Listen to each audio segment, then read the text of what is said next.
cuál es el campo eléctrico en todas las regiones del espacio, donde el campo eléctrico es producido por un efecto. Hay distintas esferas que nos ponen energía. Hay esferas que tienen las propiedades de tener una densidad constante, otras me dicen que tienen una determinada carga, hay esferas que son conductoras, hay cargadores esféricos. Vamos a suponer que esta es una esfera de carga de densidad constante, una esfera uniforme.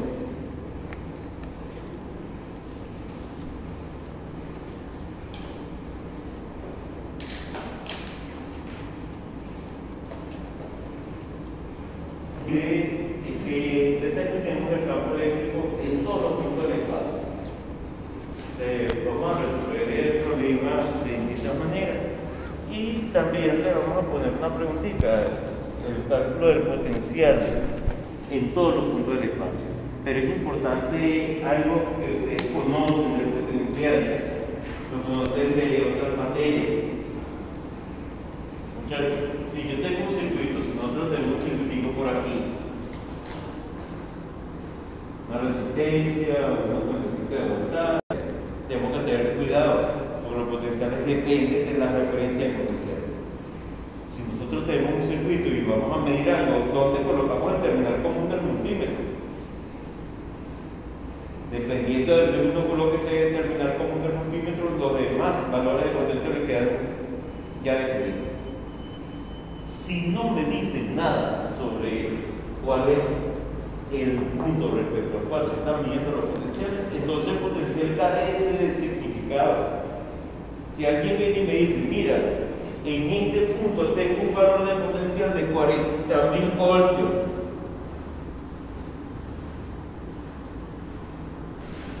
una esferita o algo donde el problema nos pida el cálculo de potencial, uno tiene que hacerse la pregunta. Potencial, no me están preguntando diferencia de potencial, entonces ¿qué requiero? Tener la referencia de potencial. O sea, cada vez que nosotros vayamos a responder la pregunta del potencial, requerimos saber la referencia de potencial. Siempre. Es lo mismo que uno va a decir, exactamente lo mismo. Entonces, el punto donde se coloca la referencia de potencial a veces es totalmente arbitrario. Lo podemos poner donde nosotros querramos, pero otras veces no. Otra vez uno dice, ¿qué pasa si coloco la referencia de potencial en tal lugar? Resulta ser que en ese lugar tal vez esa referencia de potencial no funcione. ¿Por qué? Lo podemos ver por el ejemplo de una carga puntual. Si aquí tengo una carga Q de una distancia R, se encuentra el punto de observación, el potencial de esta carga puntual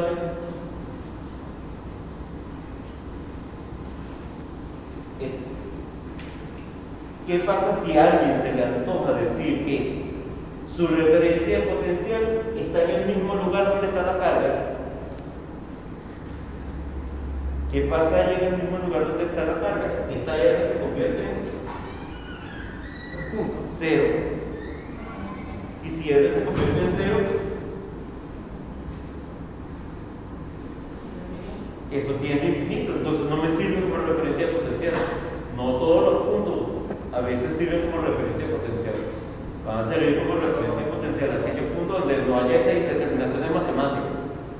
Entonces tenemos que tener cuidado. Pero si alguien me dice, mira, yo quiero que a 1 kilómetro de esta carga el potencial valga 5 voltios, pues es muy sencillo.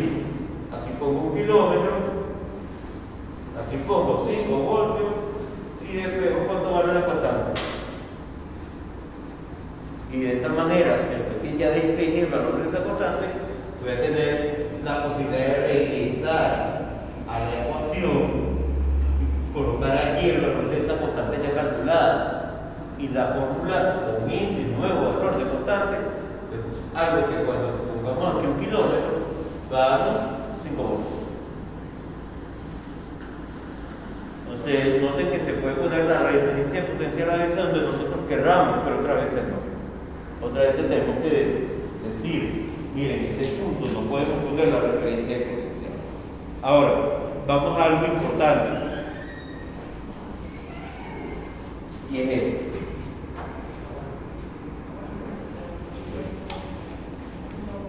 El potencial de una carga puntual está dado por esa relación, K por entre R. Pero R es la distancia que hay entre la carga y el punto de observación. Si utilizamos esa relación, nos vamos a dar cuenta de algo. El cero de potencial debe ocurrir en los lugares donde las cargas y el punto de observación no puedan estar en el mismo lugar, porque si no se divide entre cero. Eso significa que muchas veces nosotros vamos a poder utilizar esa ecuación del potencial debido a una carga puntual para descomponer un objeto en cantidades infinitesimales de carga, y cada una de esas cantidades infinitesimales de carga va a producir un pedacito de potencial. Pero tenemos que tener cuidado. Esta ecuación tiene limitaciones. Muchas veces se coloca así, sin la constante. Cuando se coloca sin la constante es porque en el infinito el potencial vale cero. Si en el infinito el potencial vale cero, la constante desaparece. Mejor dicho, esa constante vale cero. Si este objeto lo dividimos en pedacitos, cada uno de esos pedacitos se comporta como una carga puntual y podemos llegar a una ecuación como esta, que cada pedacito produce un pedacito del potencial, cada pedacito de carga. Pero cuidado, esta ecuación tiene limitaciones. ¿Cuáles son las limitaciones de esta ecuación? El radio, o donde pongan la carga de... Ella es válida solamente si decimos que en el infinito el potencial es cero.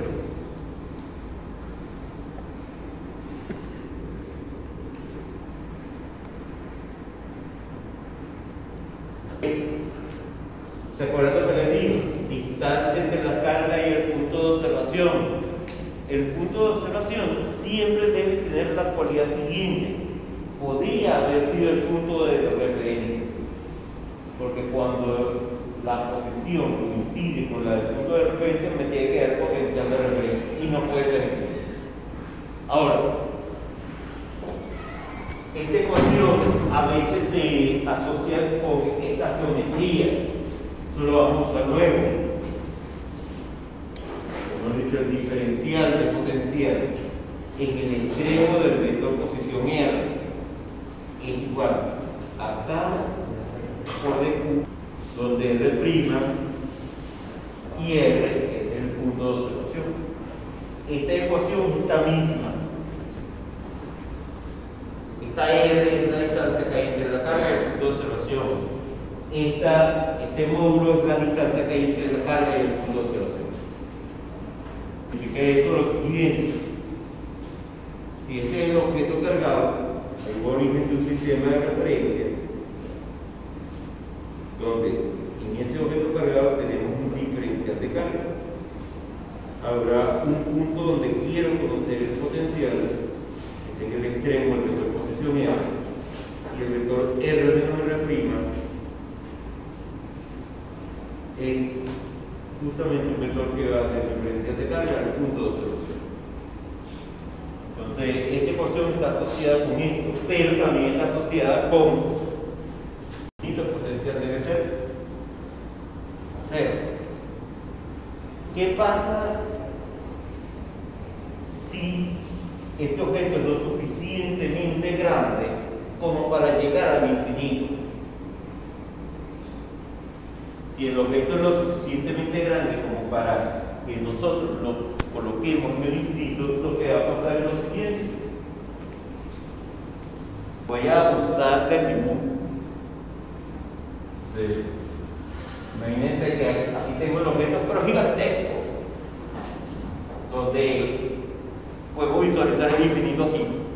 Cuidado, estoy abusando del dibujo. Imagínense que aquí tengo el infinito.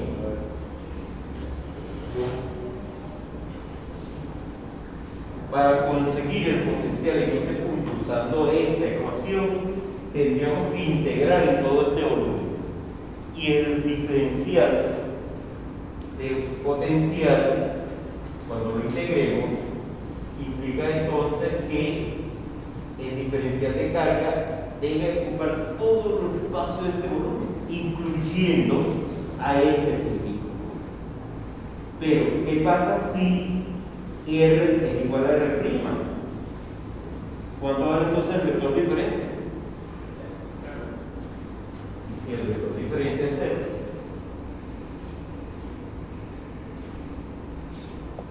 estamos dividiendo por 0. ¿Qué pasaría entonces? Tiene infinito y no podemos calcular el potencial. Por lo tanto,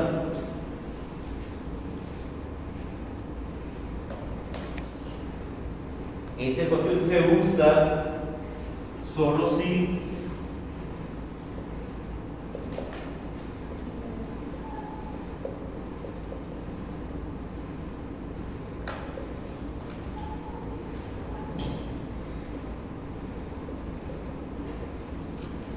esto no llega al infinito, porque si llega al infinito, la integral no va a ser una integral que converja, es una integral que se integre. Entonces tenemos que tener cierto cuidado.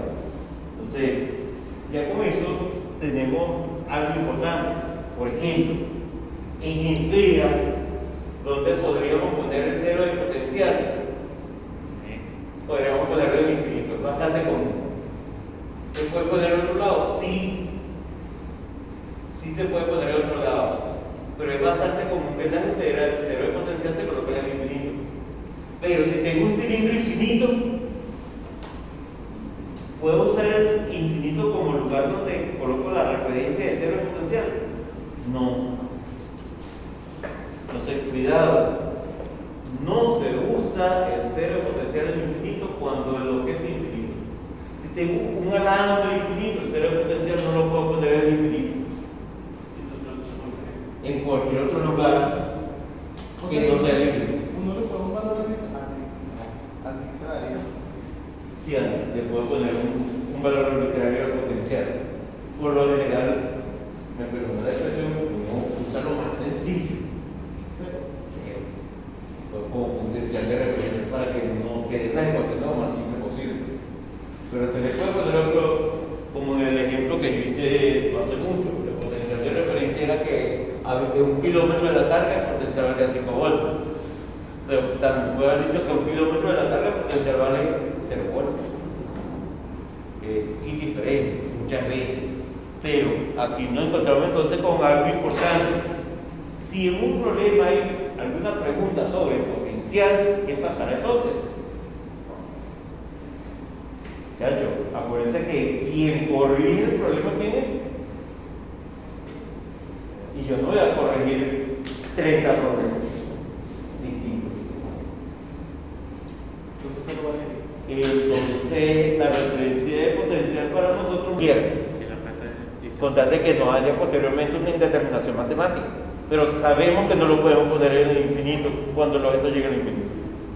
Pero, si el objeto es de tamaño infinito y llega al infinito, ¿qué va a pasar entonces? Que obviamente en el infinito no podemos usar la referencia de potencial. Vamos a ponerlo en otro lado. A veces es más sencillo, a veces no, porque, por ejemplo, en el caso de una carga puntual, eso simplifica los cálculos. Entonces, cuidado. Vamos a regresar entonces a nuestro problemita. Está acá. A ese problema, que era determinar el campo eléctrico en todas las regiones del espacio. Le pongo una pregunta: determina el potencial en todos los puntos del espacio. Tengo que decir entonces algo. Si la pregunta es determinar el potencial en todos los puntos del espacio, ¿qué necesito? La referencia al potencial. Entonces, vamos a suponer que en el infinito el potencial vale 0. Tiene dos preguntas.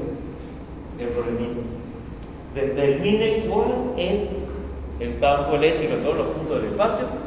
Y la otra, ¿cuál es el potencial en todos los puntos del espacio? Pero suponiendo que en el infinito el potencial es 0.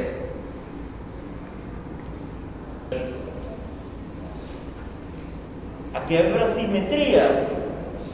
¿Se acuerdan que ayer estábamos hablando casi toda la clase de simetría? ¿Hay simetría? Sí. Como la densidad es constante, ¿qué dirección tendrá el campo? Paralelo al eje de simetría. ¿Cómo son los ejes de simetría aquí? Radial. Entonces el campo en este caso es radial. ¿En qué sistema coordenado conviene trabajar? No, Esférico. Vamos a trabajar en esférico. ¿Dónde en ese sistema coordenado vamos a colocar a esa esfera? La vamos a colocar de forma tal que el origen de esa esfera coincide con el origen. Porque el centro de la esfera coincide con el origen del sistema de referencia. Entonces, vamos imaginando que aquí está el origen del sistema de referencia. Y con eso empezamos a trabajar. Ahora, ya sabemos algo. ¿El campo qué forma tendrá? esférico. Radial. Por eso, el campo es radial por lo que vimos ayer, por la simetría. Entonces, ¿se acuerdan que ayer vimos 5 condiciones que se deberían cumplir para poder calcular mediante la ley de Gauss de forma integral el campo? ¿Cuáles eran esas 5 condiciones? La superficie gaussiana es hipotética arbitrariedad, primera. La segunda, la superficie gaussiana debe pasar por el lugar donde se desea conocer el campo. La tercera, la superficie gaussiana debe encerrar a las fuentes del campo. La cuarta, se debe conocer la dirección del campo eléctrico en todos los puntos de la superficie gaussiana. Y la quinta, bueno, la componente normal del campo debería ser tal que sea constante en aquellas porciones donde el campo contribuye al flujo. Entonces tenemos esas 5 condiciones. Eso nos lleva a que ¿sabemos la dirección del campo? Sí, es radial. En todas las regiones del espacio debe ser radial. La clave es, podemos construir una superficie gaussiana de forma tal que la componente normal a esa superficie, que sabemos que es radial, sea constante. La respuesta es sí. La forma es una esfera. ¿Por qué? Porque este campo solamente puede cambiar de modo, no de dirección. La dirección siempre es radial. Y el módulo puede cambiar con qué cosa? Con la distancia al origen del sistema de referencia. Es decir, es su R. Debe ser solamente una función de qué cosa? Pero esa R es la distancia, la coordenada radial. Ahora, si queremos que el módulo del campo sea constante, es decir, que no cambie en todos los puntos de la superficie gaussiana, ¿qué forma debe tener entonces esa superficie gaussiana? De forma tal que en ella, en todos los puntos, el módulo del campo siempre sea el mismo. Pues nos acordamos de lo que le pasa al campo. Si tenemos una fuente, pónganse que ahí tengo una carga en la mesa y yo como observador tengo un instrumento para medir el campo y voy caminando hacia la mesa, ¿qué voy a ver en el instrumento? ¿Qué le pasa al módulo del campo? ¿Aumenta o disminuye? Aumenta. ¿Por qué? Porque me estoy acercando a aquella cosa que está produciendo el campo. Y si tengo ese instrumento para medir el campo y me estoy alejando, ¿qué es el instrumento? El módulo del campo disminuye. Pero si ahora me mantengo siempre a la misma distancia, obviamente voy a ver que está cambiando el vector campo, pero cuando vea el módulo, ¿qué le pasa? Entonces, la clave es que vamos a estar a la misma distancia del esfera. Vamos a geometría. ¿Cuál es el lugar geométrico de todos los puntos que están a la misma distancia de una esfera? No, el centro. El centro del radio. Otra esfera. Otra esfera. Por eso estamos hablando de lugar geométrico, es decir, porción del espacio, punto de una porción del espacio. Entonces, es otra esfera. Pero ¿cómo es esa otra esfera? ¿Por acá la pongo? No. ¿Cómo es? Concéntrica. Perfecto. Entonces, la superficie gaussiana debe ser una esfera concéntrica. Vamos a resolver el problema por la ley de Gauss por integral. Entonces, vamos a dibujarla.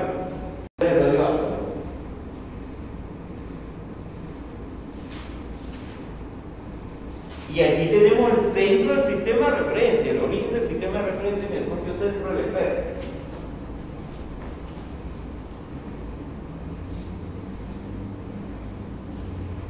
Que puede ser el eje X, el eje Y, el eje Z. Vamos a usar una superficie gaussiana esférica. Por ejemplo, voy a dibujar la esfera así.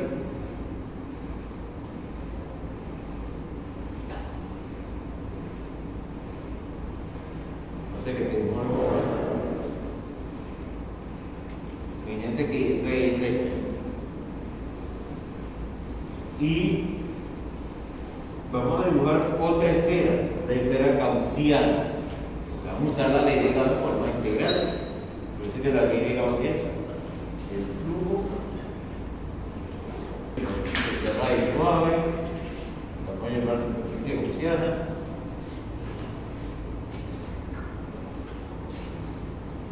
Igual la carga neta encerrada dentro de la superficie.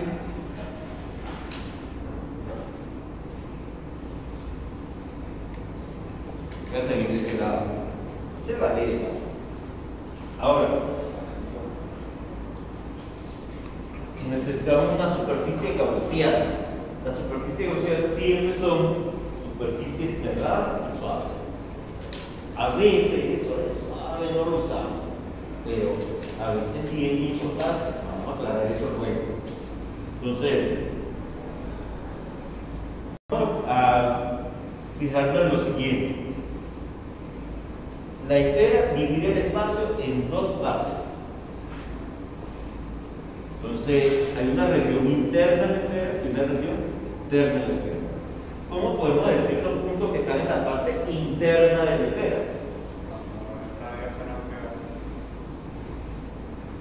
Ya, es la parte interna de la esfera. Y la parte externa de la esfera, ¿cómo lo diríamos? De hacia el mayor que da. De acá adelante, es decir, los radios mayores que A. Vamos a acordar lo que vimos ayer. ¿Qué tipo de distribución va a tener esta esfera? ¿Lineal, superficial o volumétrica? Volumétrica. Cuando la esfera tiene una densidad volumétrica, ¿cuánto vale la densidad superficial? En R igual a para esa esfera.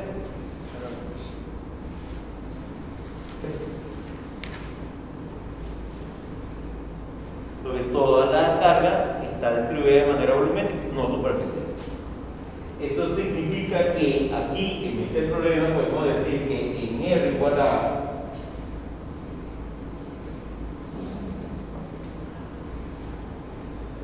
ese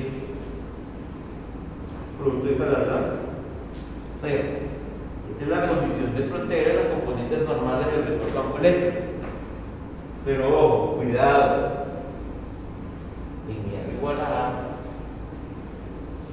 los campos son evaluados en R igual a A.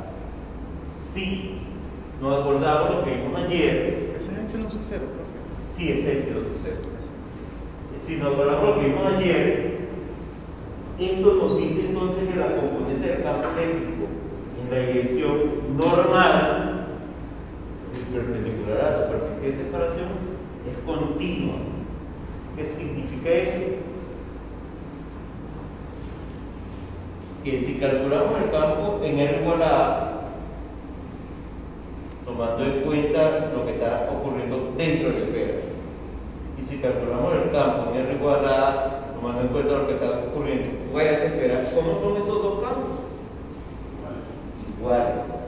¿Y cuál es la dirección normal a una esfera? Perpendicular a la superficie de la esfera. ¿Qué dirección tendrá? Radial. Por lo tanto, las componentes radiales del campo, pero este campo es solamente radial, son continuas en R igual a A. Entonces, eso es importante. Ya de esta manera podemos ver que si voy a estudiar el campo eléctrico, vean, le podré poner a un igual. Sí, porque cuando calculo el campo en R igual a A es continuo. Y le puedo poner a este campo, a esta región R igual a A, cuando calculo el campo, también. Se le puede poner a ambos. Eso es similar a lo que ustedes ya conocen. Lo vamos a ver una que otra vez. Por ejemplo, ¿cómo es la función valor absoluto de ellos? Díganme ustedes. X igual a menor igual a... Igual a X, ¿sí? X mayor que 0. Igual a menos X. X menor que 0. Pero si es igual a 0, le puedo poner igual a mí. Sí, porque el valor absoluto de 0 es 0. Y menos 0 no es igual a 0 también. Le puedo poner igual a mí. Se lo puedo poner a uno solo, que puede ser el de arriba o el de abajo, o se lo puedo poner a los dos. No estoy diciendo nada que no sea cierto. Entonces, cuando vayamos a calcular el campo eléctrico, en este problema en particular, le puedo poner el igual en R igual a A, tanto a la región externa como a la región interna. O se lo puedo poner una sola a las dos, o sea, cualquiera. Eso es importante. Ahora, ya sabemos algo. La superficie gaussiana, ¿qué forma tendrá? De esfera. Ya sabemos mucho de la solución del problema. La superficie gaussiana es una esfera concéntrica. Pero ¿qué tamaño le damos nosotros a esa esfera? Nos acordamos las 5 condiciones. ¿Qué decía una de las condiciones? Que la superficie gaussiana debe pasar por el punto donde se desea conocer el campo. ¿Cómo estamos localizando nosotros los puntos? Con la distancia del centro, estamos llamando a R. Por lo tanto, R minúscula debe ser el radio de esa esfera gaussiana. Sabemos eso, tenemos que decidir con qué zona trabajar primero. ¿Cuál zona quieren trabajar? ¿La interna o la más interna? La más interna. Vamos con la más interna. Estaría por aquí adentro. Y ya hemos dicho qué forma va a tener la superficie gaussiana. ¿Qué forma tendrá? Una esfera. ¿Pero en qué radio? ¿En un radio? Es decir, R es menor que A. Ahora, en esta esfera el campo es radial.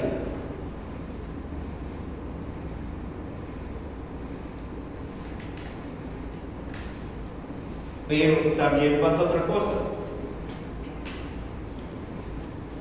El campo es radial. ¿Y el vector diferencial de superficie cómo es? Radial también. Porque el vector diferencial de superficie es perpendicular a la superficie. Y hemos visto que la perpendicular de esfera quiere dirección de los radios. Entonces, ds, vector diferencial de superficie, va a ser ds radial. Por eso es que estamos en coordenadas esféricas.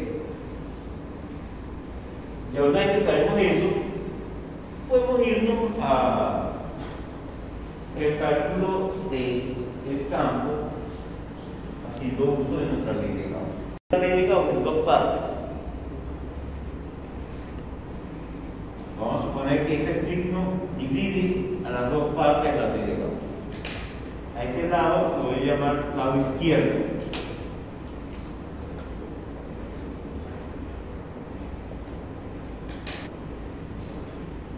Es simple y llanamente para hacer referencia a qué es lo que estoy calculando. Entonces, vamos a calcular el lado izquierdo.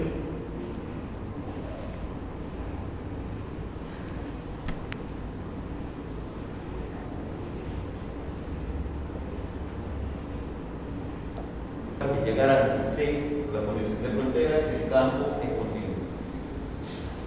Ahora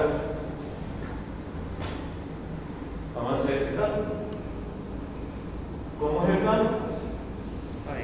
Radial. Pues este que es una integral doble, que es un flujo. Campo radial. Regresión radial. Punto diferencial de superficie radial.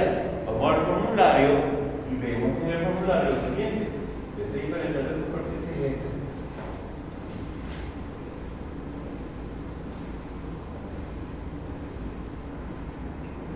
Ahora, tenemos que tomar en cuenta todos los puntos de la superficie gaussiana 1. Esta esférica de radio R es la superficie gaussiana 1. ¿Cómo vamos a tomar todos los puntos de la esfera? Haciendo que el ángulo phi varíe de dónde a dónde. De 0 pi, de 0 hasta pi.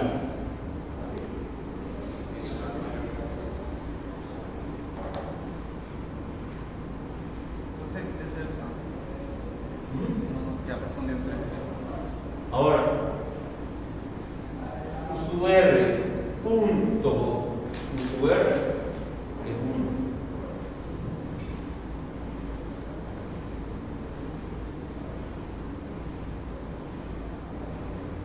Estamos hablando de coordenadas de tipo esférica. Uno habla de un cono. Y es del cono. Hay un cono invertido que tiene el vértice en el origen. Y el ángulo, que es el ángulo θ, es el ángulo que va a formar la directriz del cono, que es cualquier línea que pasa por el vértice, con el eje del cono. Ese ángulo es el ángulo θ. ¿Qué pasa con ese ángulo, con ese cono? Que tome en cuenta todos los puntos que se encuentran en la superficie del cono, todos. Si queremos barrer todos los puntos del espacio, ¿cuáles serán los valores posibles de ese ángulo? Pues ese ángulo puede ser 0 grados para los puntos que están sobre el eje Z, y en la medida que vaya creciendo, se hace también hacia el otro lado. Por lo tanto, ¿cuál es el valor más grande que tiene ese ángulo? 180 grados. Este.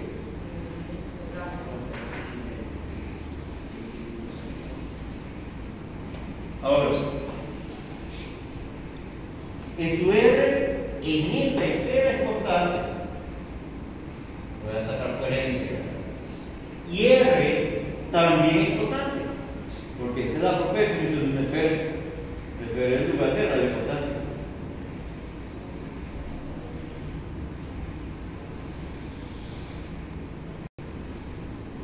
Θ es la integral del seno. La integral del seno es el menos coseno.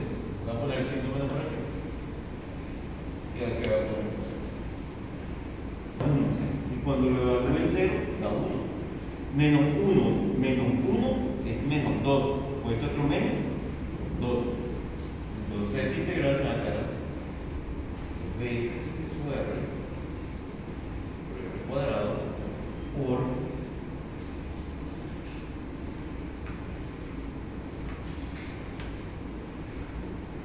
pero esta integral es muy sencilla. ¿Cuánto da? ¿Cuánto hay que llegar? 2pi. Entonces esto me va a quedar así, 2 es su R por R. ¿Qué es esto que está acá? El área de entera. Y realmente, ¿qué es lo que está ocurriendo? Si esto sale fuera de la integral es la diferencial de superficie. Y la integral diferencial de superficie son superficies. ¿Pero superficie de quién? ¿Cuál es la esfera consciente a 1? Una esfera de radio. Bien. ¿Y cuál es la área de una esfera de radio?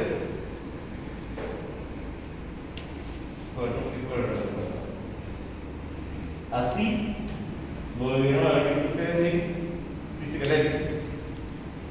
Algunos de ustedes estuvieron conmigo en física eléctrica. Sí. No sé.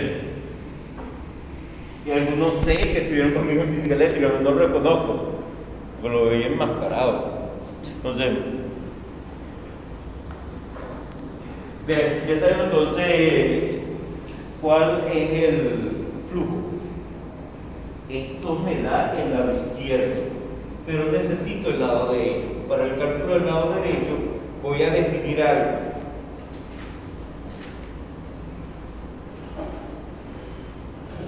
Su prima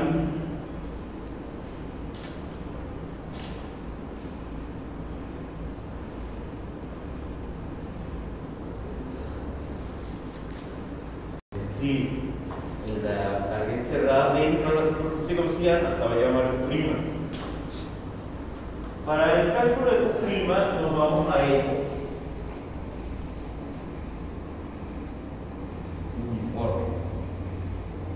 Eso ya lo vimos en una clase anterior. Cuando la densidad son uniformes,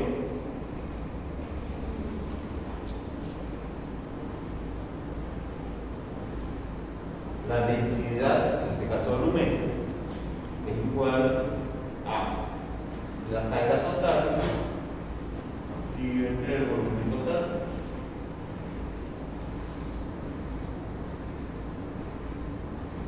Oh, por favor, no llamo a cometer el error.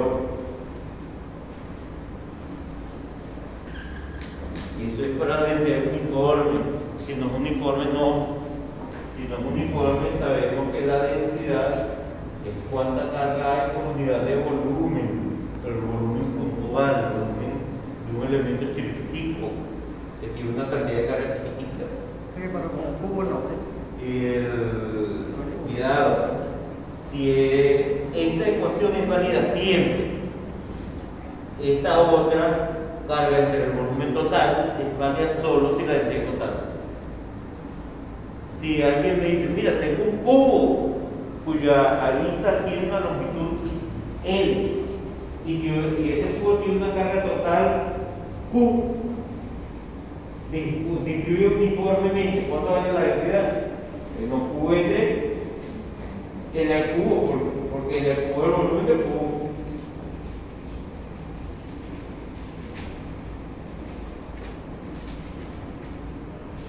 La densidad volumétrica.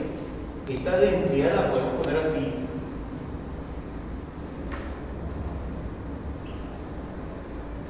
Esta densidad sigue siendo la carga por unidad de volumen. Esto es cierto siempre. Que la densidad volumétrica carga por unidad de volumen. Pero que la densidad sea la carga total entre el volumen, ¿es cierto?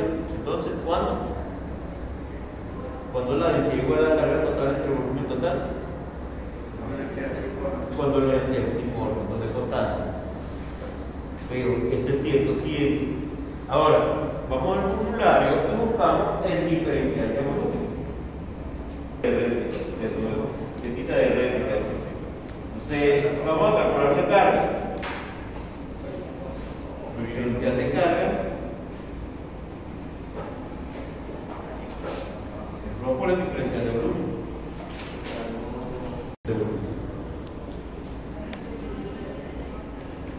¿Cuánto era la densidad?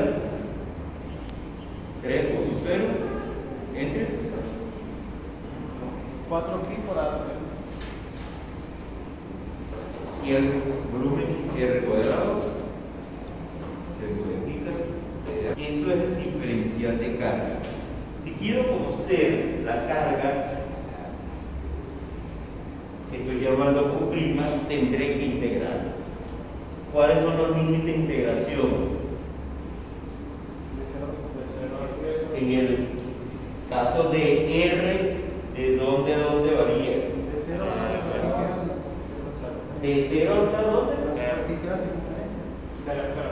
¿Cuál esfera? ¿Pero cuál esfera? La La gaussiana. Es decir, de 0 hasta R mayúscula. No.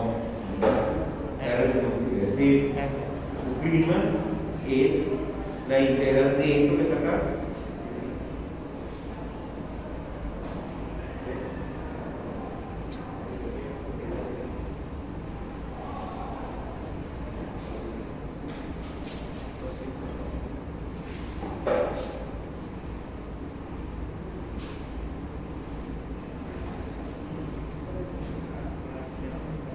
Y en la glotita, ¿de dónde a dónde varía? De 0 aquí, muy bien.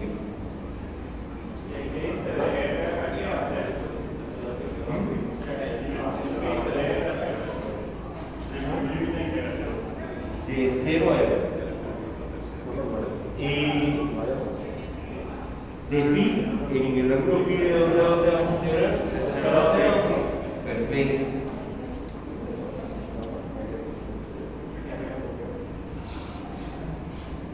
Es la carga que estamos llevando aquí.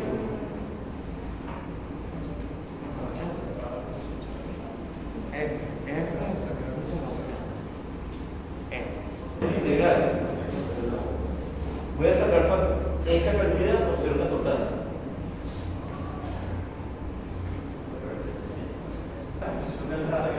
Sí, pero es la carga encerrada que va a ser una función de radio.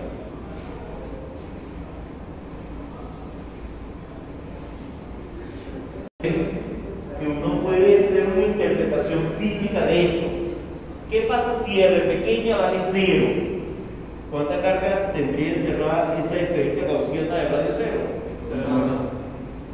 Cuando R pequeña vale 0, la carga Q' vale 0. ¿Y qué pasa si R pequeña vale A? ¿Cuál es la carga total encerrada? Pues un 0, porque eso es lo que me dice el enunciado. Cuando R pequeña vale A, esto vale 1, y me queda la carga igual a su 0. Coincide con lo que nos dice el enunciado. Es bueno verificar eso, cualquiera se equivoca. Acuérdense que eso es algo que le puede pasar a cualquiera. Cualquiera se equivoca. Los ingenieros nos equivocamos, pero corregimos. Los se equivocan, nos corrigen. Entonces, que son especiales.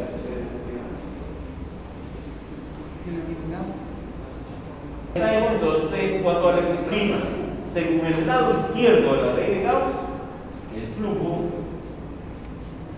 es igual a la carga encerrada dentro de esta superficie que estamos llamando Q', dividido entre sí los ceros. Es decir,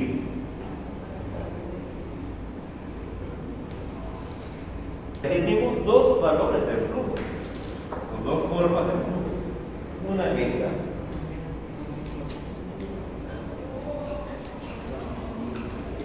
Y la otra es esta.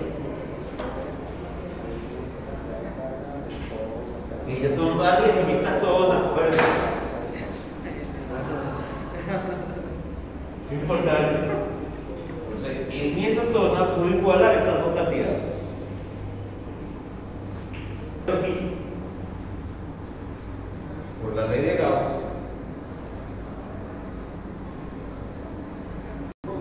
expresar la función de la integral, que era esta, integral del campo 1 de S, a G2.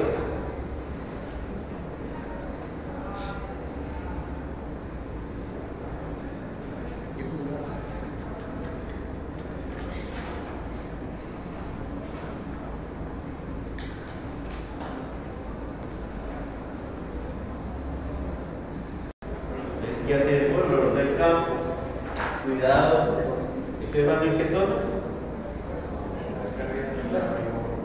La región más interna, incluyendo el borde. Ya tenemos cómo expresar el vector. Sí, hemos avanzado bastante en la solución del problema mediante la ley de Gauss de forma integral. Ahora, el otro hecho es el siguiente: la otra zona. Necesitamos calcular el campo eléctrico en la zona de afuera. Para eso necesitamos, ¿qué cosas? ¿Se acuerdan lo que vimos ayer? La superficie gaussiana debe cruzar por el punto donde se desea conocer el campo. Si quiero calcular el campo en la zona de afuera, entonces ¿qué pasa con la superficie gaussiana? Que debe ser ahora más grande, no es la misma que usamos antes, otra superficie gaussiana. Para los radios mayores, ¿qué hay? Ya te díganme cuánto puedo borrar. Por esto aquí.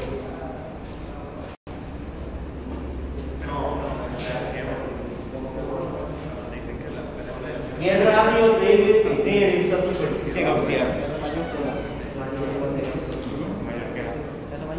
¿Pero cómo lo llamamos? Una pregunta, ¿y es siempre aplicable siempre y cuando la densidad o el volumen de la esfera sea uniforme? Cuidado, ayer vimos que este método es aplicable cuando la densidad sea función de R, de R minúscula. Cuando la densidad solamente cambia con la coordenada radial, el campo radial también. Entonces, una de las cosas que vimos ayer. Entonces, el uniforme es un caso, pero yo pude haber dicho, mira, la densidad varía de forma lineal con R, también es válido. Varía con la forma de un polinomio de grado 5 con R, también es válido. Lo que importa es que cambie con R nada más, y no con los ángulos, por ejemplo. Entonces, bien, vamos a hacer ahora esta nueva esfera. Cuidado. ¿Cómo era que localizábamos nosotros los puntos? ¿Con qué coordenadas? Parece que estamos metros fuera. ¿Con cuál radio? ¿Con el radio? R, pero R minúscula. Ahora estamos en la otra zona.